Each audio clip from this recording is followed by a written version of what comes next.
আসসালামু আলাইকুম প্রিয় ভিউয়ার্স।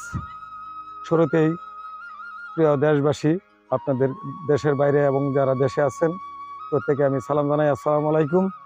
আমি মেম্বার কিন্ডার গার্ডেনের পক্ষ থেকে বলছি। আমি কিছু আম বাগান করেছি 10 জাতের।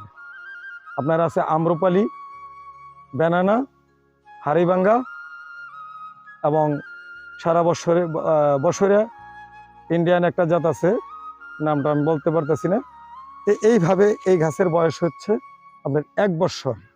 1 বছরের মাথায় দেখেন, আসলে 1 বছরের মাথায় আম নেওয়া ঠিক হয় নাই।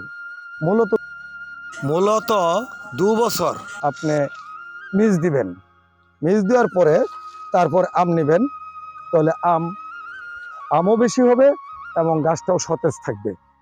আম এই দেখেন আপনার কেমন হয়েছে, দেখেন এমন হয়েছে যে মাটিতে লেগে রয়েছে। এই যে দেখেন, এই যে এই দেখেন।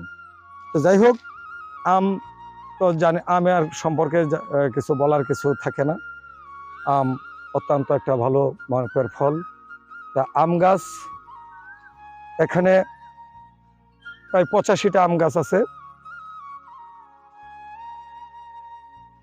এই গাছে যেমন এই গাছে দেখেন প্রায় 70 পিস আম আছে। 70 পিস আম।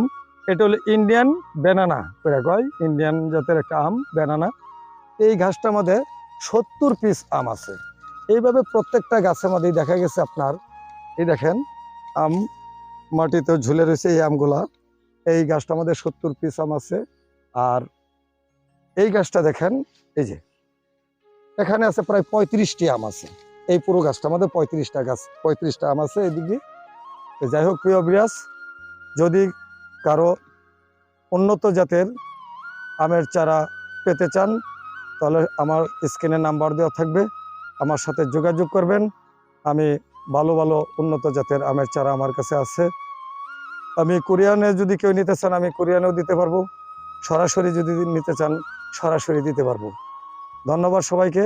শেরপুর জেলা, নকলা থানা, নারায়ণখোলা গ্রাম, মেম্বার কিন্ডার গার্ডেন।